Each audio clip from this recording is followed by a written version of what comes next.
Vamos conversar agora com o Hussein Kalu, ele que é cientista político internacional e pesquisador de Harvard, para fazer um balanço sobre o cenário internacional e todo o tabuleiro geopolítico como a gente está vendo nesse exato momento. Hussein, muito bom dia. Uma semana antes das eleições parlamentares na França, né, o partido da direitista Marine Le Pen tem avançado muito, se consolidado ali na liderança das pesquisas. Como é que você tem enxergado essa onda da direita nacionalista ali recrudescendo, principalmente na Europa Ocidental e no leste europeu? Bom dia. Bom dia, André. É um prazer estar contigo e obrigado ao Jovem Pan pelo convite. Bom, eu acho que o fenômeno da direita conservadora europeia, ou a direita, digamos, mais dura, ou aquela que pode se chamar de extrema-direita, na verdade, ela não está surgindo agora, ela não é um fenômeno novo. Na verdade, trata-se de um ressurgimento e de fortalecimento por desafiar o status quo existente e a narrativa prevalecente imposta por alguns governos dentro da Europa Ocidental, dentro do que se refere a políticas migratórias, dentro do que se refere a políticas de liberalização econômica, dentro do que se refere a políticas no plano do sistema multilateral internacional. Então, existe uma contra-reação a isso, em que essa direita nacionalista, ultranacionalista, ela quer voltar para temas endógenos, temas muito mais focados em sua dimensão interna. O problema é que essa direita mais radical, ela não está roubando o espaço da esquerda europeia ou da centro-esquerda europeia. Ela, na verdade, ela compete e rouba espaço da direita conservadora clássica na Europa. Então, o governo Macron é um governo de direita. Ele foi ministro das Finanças, ele vem do sistema bancário francês, ele é um candidato, historicamente, um político que nasceu no berço da direita conservadora clássica francesa. Então, o espaço que ele está perdendo é para a direita mais radicalizada, ou a direita mais dura ao espectro ideológico. Né? E parte dessa direita ela está um pouco mais, digamos, no bojo mais extremado. O ponto central é que nessas eleições, o governo Macron vem sofrendo derrotas consecutivas. As eleições para o Parlamento Europeu levaram o Macron à fragilização. O seu governo, no contexto interno, tem sofrido diversos movimentos de greve. Há uma insatisfação dos produtores franceses com sua política econômica, razão pela qual ele já trocou diversas vezes o seu primeiro-ministro. E a Le Pen, na eleição passada, ela foi muito competitiva, foi extremamente competitiva. Portanto, eu acho que digamos, a aliança da Le Pen não é uma novidade. Eu acho que ela reflete a realidade do cenário europeu, especialmente na Europa Ocidental, como acontece na Itália. Só deixando muito claro aqui para a gente entender o processo de organização eleitoral na França. Acho que a próxima eleição presidencial estava marcada ou segue marcada, você confirma para nós, para 2027, se eu não me engano. E com esse movimento do Macron de dissolver a Assembleia Francesa, a eleição presidencial que foi antecipada ou só a eleição do Parlamento francês, para ficar bem nítido aqui? A representação francesa no Parlamento Europeu, certo? Não, o que foi antecipado é a eleição legislativa. Então, houve uma dissolução do parlamento para a eleição legislativa, não a eleição presidencial. Então, não se trata de porque o Macron, de acordo com a Constituição francesa, ele não pode concorrer a um terceiro mandato. Né? Então, ele deveria, ao término do seu mandato, se afastar, não podendo mais concorrer, constitucionalmente falando. Então, da forma como estão postas as coisas, uma vitória como para a eleição do Parlamento Europeu, a extrema-direita, ou a direita mais radical, ou a direita, digamos, mais enrijecida, como queira chamar na Europa, ela acabou confirmando sua preferência nas urnas dentro do arcabouço da União Europeia, e especialmente em alguns países importantes, como, por exemplo, na França. Então, o Macron já antevê o risco de sua governabilidade. Sim. E já antevê o risco de seu projeto político futuro. E antevê o risco de seu partido não eleger um sucessor. Então, ele fez um movimento arriscado. Esse movimento arriscado foi de quê? De dissolver o parlamento para tentar construir uma maioria, para tentar ter fôlego para chegar ao final com o partido dele competitivo, com um candidato competitivo. Não necessariamente esse movimento dará certo, né?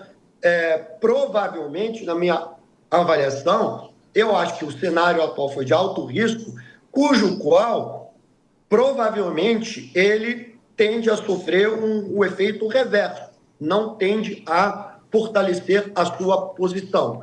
Porque o Macron quer forçar o quê? Uma situação em que a eleição europeia tem uma finalidade, essa preferência, digamos, a direita do espectro privilegiou candidatos mais conservadores, mais duros à direita, mas isso não traduz a todo o ambiente francês, porque os eleitores não saíram para votar para valer, porque boa parte do que ele quer transmitir, boa parte não se importa com a eleição europeia quanto se importa com a eleição interna, doméstica na França. Né? E ele precisa mostrar a força de mobilização. Então, a razão pela qual ele optou por fazer esse movimento.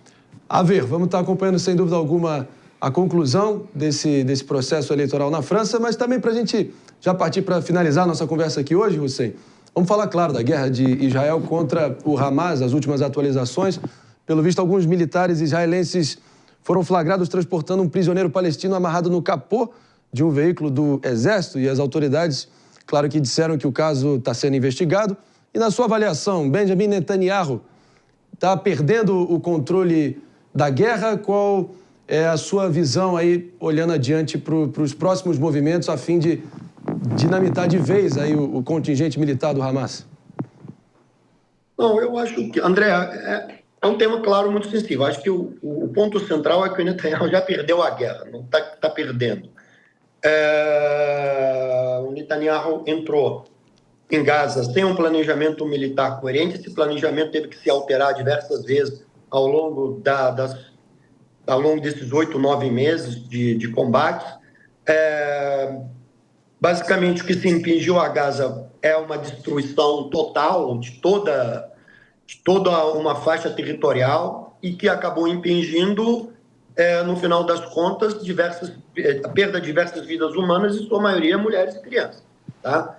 É claro que o Hamas fez não é perdoável, é claro que foi um atentado terrorista, isso não pode ser relativizado, mas a proporcionalidade, ela transcendeu todos os limites possíveis e imagináveis. Né? Então, de uma posição favorável, ele se colocou numa posição totalmente desfavorável. Ele colocou o Estado de Israel como um Estado pária no sistema internacional. Né? E o que se percebe é que o objetivo do Netanyahu é tentar esticar a guerra o máximo que ele pode, não porque ele tem um plano efetivo, mas sim para se segurar no poder. Então, o que ele impõe ao Estado de Israel, o que ele impõe à população de Gaza, à população civil, é enorme custo, em vidas para um lado, massacre para esse mesmo lado, e em vidas humanas para a sua própria sociedade, sofrimento e dispêndio econômico. Né? O resultado final, na minha avaliação, simplesmente é que você vai ter uma faixa de Gaza irrecuperável nos próximos, pelo menos uma próxima década, faminta, desassistida em termos de saúde, saneamento. E o que você vai fazer? Né? Quer dizer, você vai manter um cerco humanitário que é reconhecido internacionalmente como algo ilegal? Então, o ponto central é que ele quer se segurar até a eleição americana, razão pela qual ele está tentando mudar o eixo, o foco, dando a ideia de que as coisas em Gaza estão para terminar e centrando o foco mais ao norte da fronteira de Israel com o Líbano, para tentar dar fôlego a um conflito militar, para evitar uma eleição em Israel em setembro, porque ele sabe numa eleição provavelmente ele não ganhará. Né? E não ganhando, ele vai para a cadeia. Na sequência, ele terá que responder a diversos crimes, na minha avaliação, assim como vários membros de seu gabinete por omissão. Então, a situação dele em Gaza, ele perdeu a guerra de Gaza. Ele não conseguiu nada no final. E nas vezes que o processo negociador estava avançado, ele mesmo implodiu o processo negociador. Porque uma vez a negociação concluída, acabou a função dele, acabou a função do gabinete de guerra, acabou a função, enfim, de várias... acabou a função do governo de união nacional. Então, o ponto fundamental é que ele precisou prolongar. E hoje você tem ainda muitas dezenas de pessoas ainda em confinamento, sequestradas pelo Hamas. O que ele conseguiu, no fundo? Nada. Então, e o que há de mais precioso, digamos assim, para o Hamas? É se agarrar a esses reféns e utilizá-los como instrumento de poder até o último momento. Esse é o ponto central. E antes da gente se despedir, Hussein Kalu, eu vou trazer o Mano Ferreira para te fazer uma pergunta. Bom dia, professor Hussein, sempre um prazer tê-lo aqui no Morning. Eu queria aproveitar para falar um pouco sobre a situação da eleição americana. A gente teve uma nova pesquisa que mostrou uma inversão, Joe Biden com 2% de vantagem sobre Donald Trump após a condenação de Trump no processo que envolveu aquele escândalo sexual de contratação de uma atriz pornô para uma festa privada, enfim. Na tua leitura, qual deve ser a dinâmica dessa disputa eleitoral americana? E vale a pena mencionar, né, Hussein, que essa semana é decisiva. Bom dia, mano. Quinta-feira temos o primeiro debate, vale a pena mencionar, entre Trump e Biden, na CNN. Fica à vontade, Hussein. Bom dia, mano. André, eu acho que vale a pena mencionar, e é um debate que está cercado de diversas expectativas, como será a performance do Biden, nem tanto como será a performance do Trump. Eu acho que o Trump está muito mais afiado para o debate. E eu acho que esses processos judiciais, na verdade, têm refletido positivamente, incrivelmente, para o Biden, porque ele tem conseguido emplacar a narrativa que está sendo perseguido. Isso não tem reduzido ou impactado a sua popularidade de forma geral. Nos estados em que os republicanos estão fortes, nos estados ao sul, no meio oeste, ele segue com uma vantagem consistente. O ponto central que o Biden é uma eleição que será muito disputada, e é uma eleição que eu acho que será definida no último mês, não será definida de forma antecipada, porque é uma eleição que vai depender dos erros finais de cada candidato. O fato é que o Biden cometeu diversos erros ao largo dos seus últimos meses. Isso desgastou a imagem dele perante a sua base, nem tanto diante da base republicana, porque a base republicana está fechada com Trump e ela é anti-Biden.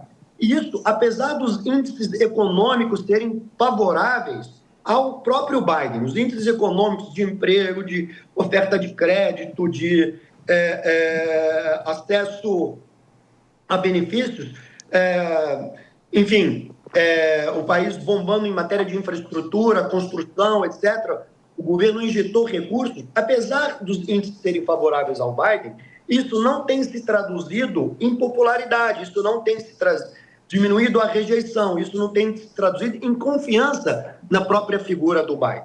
Portanto, essa vantagem normalmente econômica, que poderia servir como uma catapulta numa eleição, ela não tem ajudado o Biden. Bom, e os erros quais são?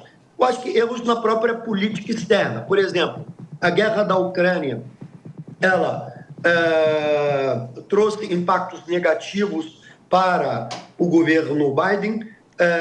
Isso vai ser explorado no processo eleitoral.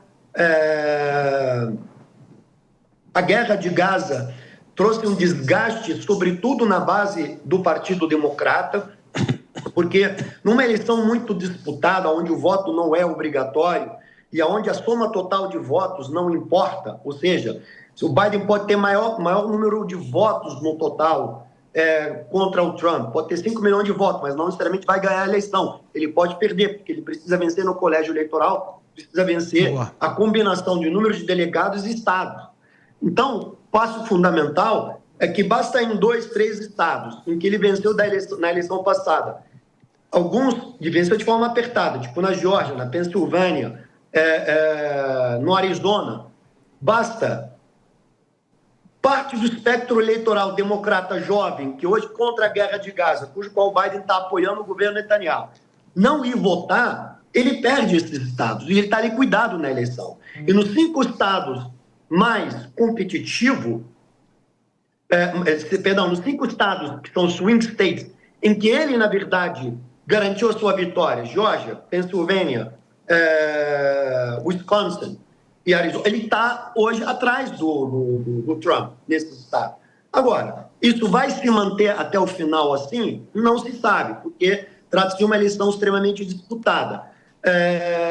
Ele avançar 2 pontos, ele pode avançar 2 pontos, ele pode avançar 1 ponto, ele pode recuar 1 ponto. Isso está dentro da margem de erro.